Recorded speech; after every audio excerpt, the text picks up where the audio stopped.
I feel like car design is in a bit of a weird place at the moment. On one hand, you've got some legacy car manufacturers who seem to have given up and they're making their EVs look about as appealing as a Veruca-ridden beige bath mat. But then, on the other side, you've got some traditionally quite boring car companies who have hired some wicked designers who are churning out stuff like this.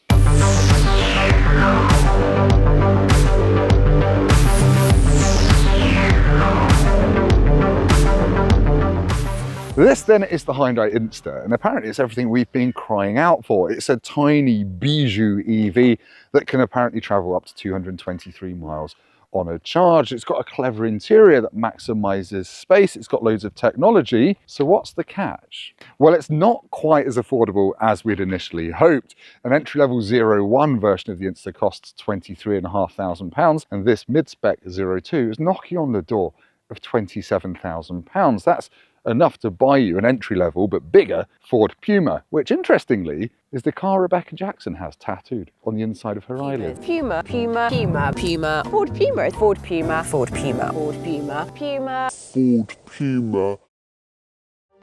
You don't need me to tell you that this looks insanely different to any other car on sale. I can kind of picture it parked at the side of a neon-lit Korean street in the rain with pink puddles reflecting the city sky above. But even in a muddy Surrey lay-by, it's still special, although perhaps the top-spec cross model, with its rugged off-road looks, would be more at home here. This 02 model gets full LED projector headlights and it gets 17-inch alloy wheels, which dwarf the 15-inch ones you get on the basic model. This silver paint though, it's matte. That is an £800 option, but just look how narrow it is. It's 1.61 meters across, excluding the door mirrors. That's one of the most narrow modern cars that I've seen. And also, you've got the charging flap here, and on this 02 model, you get vehicle to load, so you can run camping stuff off it if you want to do that. But it has got another trick, which we'll show you inside. Maybe later, maybe in the next shot. I can't remember the script. We're doing the interior in a second. First, I want to talk about battery sizes. The Inster can come with two battery sizes, 49 kilowatt hour, which is good for 229 miles. That's the standard battery on this higher spec model. If you get the entry-level model, you get 42 kilowatt hour battery option, which does 30 miles less. But whichever battery you pick, 10 to 80% takes about half an hour on the charging side of things.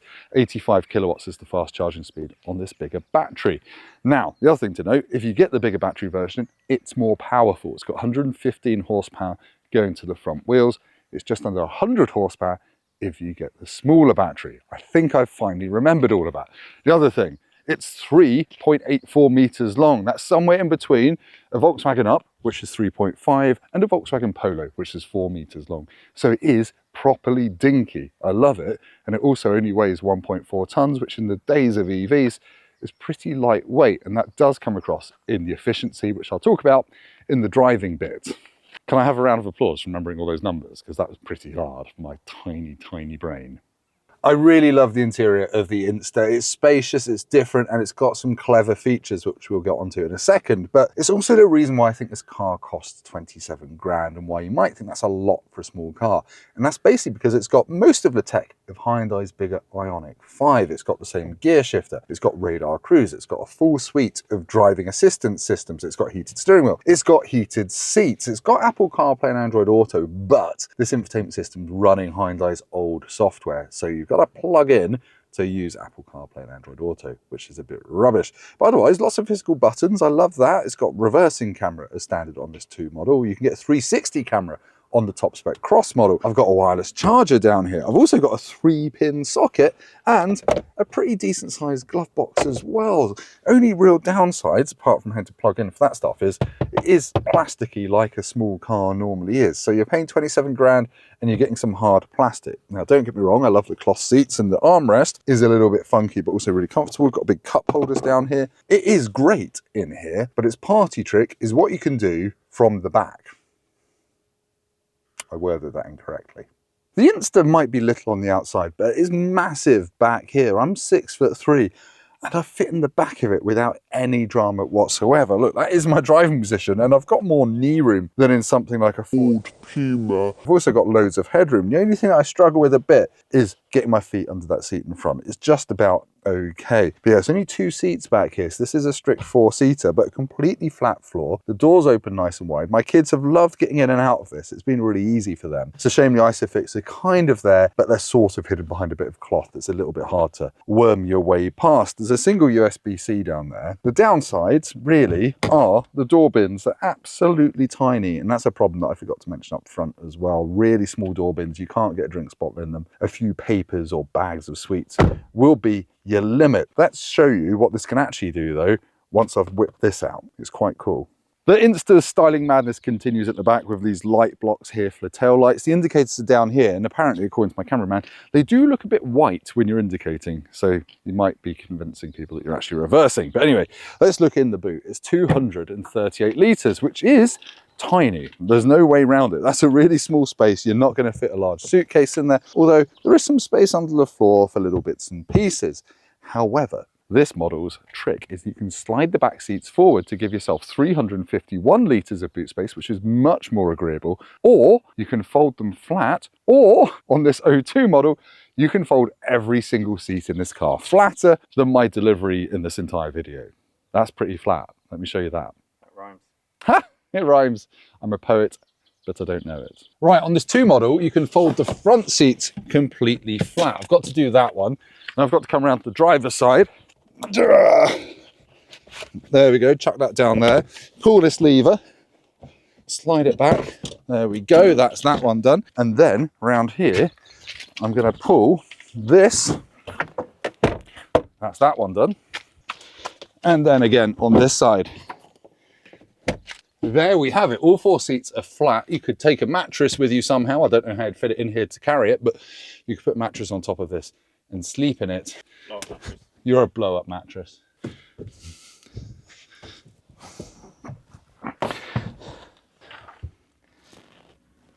And then you can sit here looking really awkward on YouTube. Chabak. I think that's the Korean word for camping in cars or being painted like a French girl. Whatever.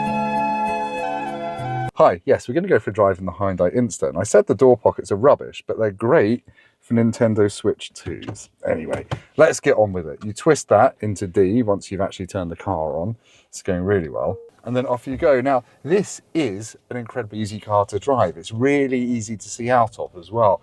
There's a bit of a blind spot at the back, but compared to most modern cars, this is like driving a fish tank. It's brilliant, and it's really easy to park around town. It's so small that I barely ever use a reversing camera when I'm parallel parking. It's just a genius little thing. It's the right size for Britain, which is brilliant. Now, one kind of caveat I would say with all of this is that when you get up to motorway speeds, kind of 50, 60, 70 miles an hour, there's a little bit more road noise than you would get in a more grown-up car, bigger car, which is a bit of a shame, but it feels very stable, and the ride at all times is impressively good. It's not too firm, it doesn't jiggle you about, it's just really relaxing. I don't know, I feel like Hyundai's nailed the driving with this car. It's not trying to be a sports car, and I've heard that the Renault 5 is more fun to drive, but this is pretty good still. It's punchy.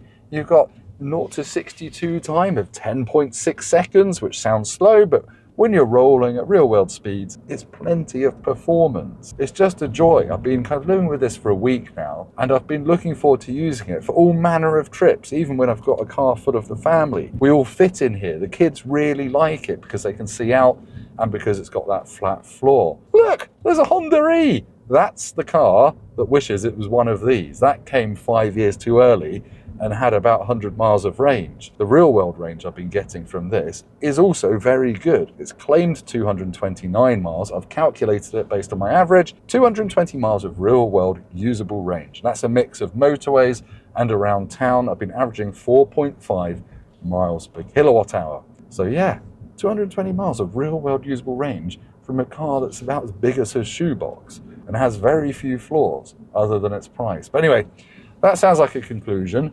Let's head back to me now, where I'll tell you how great it is. One last thing, it's got a speed limit warning bong, but you can turn it off by pressing and holding the mute button on the steering wheel. Don't have to touch the touchscreen. Instant car of the year.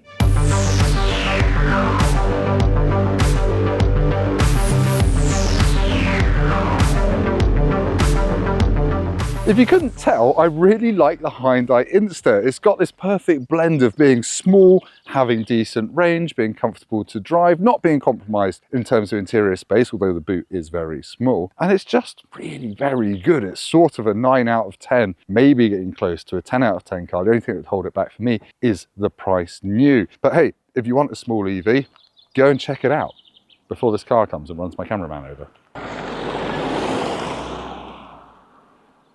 She knew exactly what she was doing. Anyway, thank you for watching this video. If you've liked it, please give us the old thumbs up. Subscribe to the Motorpoint YouTube channel because we've got lots of new and nearly new and used car reviews with me and Rebecca Jackson. Those are my shoes. Go to the comments and tell me why I should buy another pair of Red Wing boots because these are very old. Bye. Footwear channel. Puma.